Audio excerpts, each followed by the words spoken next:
So గతంలో కేసీఆర్ చుట్టూ దయ్యాలున్నాయంటూ కవిత comment చేశారు. అలాగే ఇప్పుడు నిన్న పెట్టి ప్రెస్ మీట్ లో సంచలన కమెంట్లు చేశారు. ఈ నేపథ్యంలో పార్టీ నుంచి కవితను సస్పెండ్ చేసింది బీఆర్ఎస్. కొంతకాలంగా ఆ పార్టీ వ్యతిరేక వాయిస్ వినిపిస్తున్న ఆమెను సస్పెండ్ చేయాలని నిర్ణయించారు. ఈ మేరకు అధికారికంగా నోట్ ని రిలీజ్ చేశారు. ఆ నోట్ మనం చూస్తున్నాం ఎన్టీవీ ఎక్స్క్లూజివ్ గా.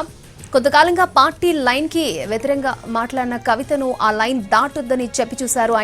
ఆమె చిట్ చాట్ ద్వారానో ప్రెస్ మీట్ ద్వారానో పార్టీకి వ్యతిరేకంగా మాట్లాడారు. తాజాగా కాళేశ్వరం అవినీతిలో హరీష్ రావు, సంతోష్ రావు పాత్ర ఉందని సంచలన ఆరోపణలు చేశారు.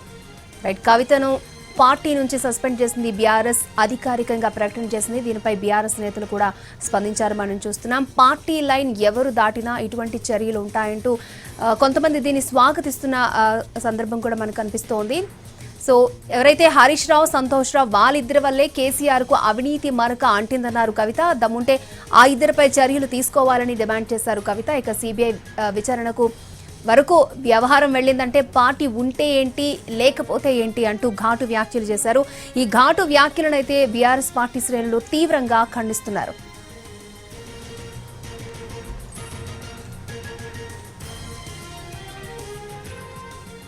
పార్టీ లైన్ దాటారని కవితపై బీఆర్ఎస్ వేటు వేసింది. ఇదే అంశానికి సంబంధించి లేటెస్ట్ అప్డేట్స్ అందించడానికి కవిత నివాసం నుంచి మా ప్రతినిధి రాధిక లైవ్ లో రెడీగా ఉన్నారు. రాధిక,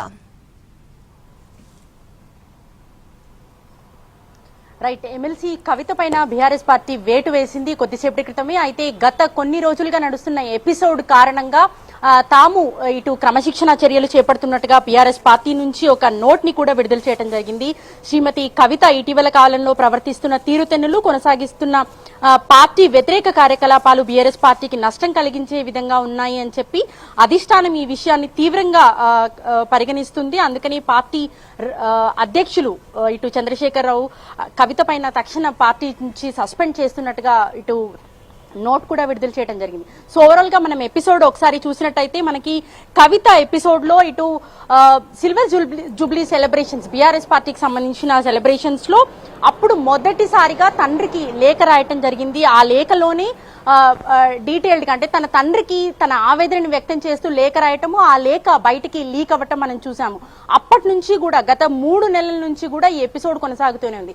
అయితే ప్రస్తుతం నిన్న చూసినట్టయితే ప్రెస్ మీట్ పెట్టి ఇద్దరు ఎవరైతే దయ్యాలు అని అంతకు ముందు మెన్షన్ చేసిందో ఆ దయ్యాలు ఎవరు అంటూ కూడా ఆ పేర్లను కూడా ఇటు హరీష్ రావు, సంతోష్ రావు పేర్లను రివీల్ చేయడంతో పార్టీ అంతా కూడా మూకుమ్మడిగా ఇటు కవితకు వ్యతిరేకంగా మారిన పరిస్థితి అయితే మనం చూస్తూ ఉన్నాము. సో ఇవాళ కొద్దిసేపటి క్రితమే కవిత పైన సస్పెన్షన్ వేటు వేస్తూ బీఆర్ఎస్ తీసుకున్న నిర్ణయం ఊహించింది కానీ ఇటు జాగృతికి సంబంధించిన వర్గాలు చెప్తున్న పరిస్థితి.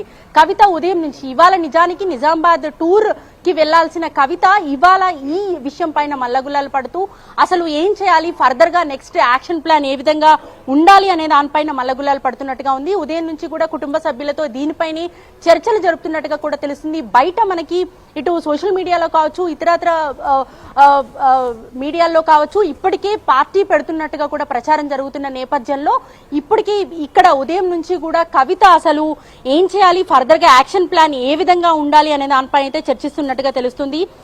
కవిత హరీష్ రావు పైన ఇటు సంతోష్ రావు పైన చేసిన వ్యాఖ్యలు ఏవైతే ఉన్నాయో వాటిని పార్టీ పూర్తిగా వ్యతిరేకిస్తున్నట్టు ఇటు కేసీఆర్ కూడా దానిపైన సీరియస్ గా ఉండి పార్టీ మొత్తం కూడా ఆమెకు వ్యతిరేకంగా మారటానికి ఈ వ్యాఖ్యలు ప్రధానంగా కనిపిస్తున్న పరిస్థితి. గత 3 నెలలుగా ఆమె వ్యవహార శైలి పైన గులాబీబా సీరియస్ గానే ఉన్నారు. ఎందుకంటే గతంలో మనం చూసినట్టయితే ఇటు రాఖీ పండగకి కేటీఆర్ అందుబాటులో ఉన్నా కూడా తాను అందుబాటులో లేను అని చెప్పి కొంత రిజెక్ట్ చేయటము, మరోసారి తన కుమారుడిని అబ్రాడ్ కి పంపించడానికి తన కుమారుడితో పాటు ఫామ్ హౌస్ కి వెళ్ళినప్పుడు కూడా తండ్రి ఆమెను కలవకుండా ఉండటము, కొంత రెఫ్యూజ్ అనేది చాలా కాలంగానే కొనసాగుతుందని చెప్పుకోవచ్చు.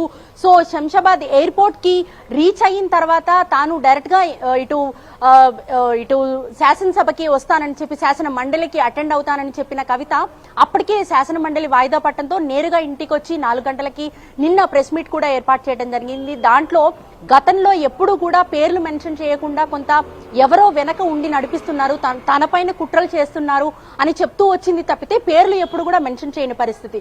సో నిన్న అఫీషియల్ గా ఆమె ఇటు హరీష్ రావు పేరు, సంతోష్ రావు పేరు మెన్షన్ చేయడంతో పార్టీ అంతా కూడా ఒక విధంగా పార్టీ పూర్తిగా వ్యతిరేకంగా మారటానికి ఈ పేర్లు మెన్షన్ చేయడం అనేది సీరియస్ గానే తీసుకున్నట్టుగా తెలుస్తుంది. ఇటు కేసీఆర్ కూడా పార్టీ అధ్యక్షులు కూడా దీనిపైన సీరియస్ గా తీసుకోవడంతో ఇట్లాంటి డెసిషన్ తీసుకున్నట్టుగా కూడా తెలిసింది.